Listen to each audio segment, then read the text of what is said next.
This is really a 2-hour presentation I give to high school students, cut down to 3 minutes. And it all started one day on a plane on my way to TED, 7 years ago. And in the seat next to me was a high school student, a teenager, and she came from a really poor family. And she wanted to make something of her life. And she asked me a simple little question. She said, "What leads to success?" And I felt really badly because I couldn't give her a good answer.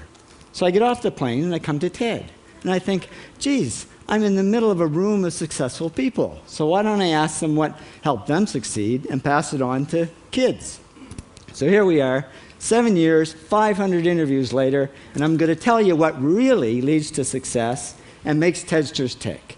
And the first thing is passion.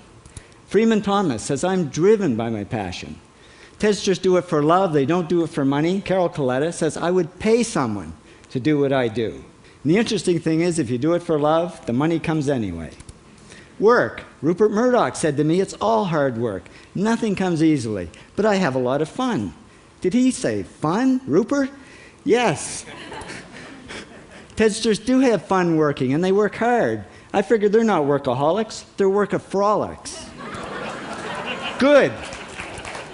Alex Garden says, "To be successful, put your nose down in something and get damn good at it." There's no magic, it's practice, practice, practice.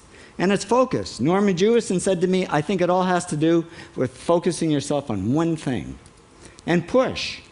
David Gallo says, "Push yourself. Physically, mentally, you've got to push, push, push. You got to push through shyness and self-doubt." Goldie Hawn says, "I always had self-doubts. I wasn't good enough, I wasn't smart enough, I didn't think I'd make it." Now, it's not always easy to push yourself, and that's why they invented mothers. Frank Gehry said to me, "My mother pushed me." Serve. Sherwin Nuland says, "It was a privilege to serve as a doctor." Now, a lot of kids tell me they want to be millionaires, and the first thing I say to them is, okay, well, you can't serve yourself. You got to serve others something of value, because that's the way people really get rich. Ideas. TEDster Bill Gates says, "I had an idea. Founding the first microcomputer software company. I'd say it was a pretty good idea." And there's no magic to creativity and coming up with ideas. It's just doing some very simple things. And I give lots of evidence. Persist. Joe Kraus says persistence is the #1 reason for our success. You got to persist through failure. You got to persist through crap, which of course means criticism, rejection, assholes, and pressure. So the answer to this question is simple. Pay $4,000 and come to TED. Or failing that, do the 8 things, and trust me, these are the big 8 things that lead to success. Thank you, TEDsters, for all your interviews.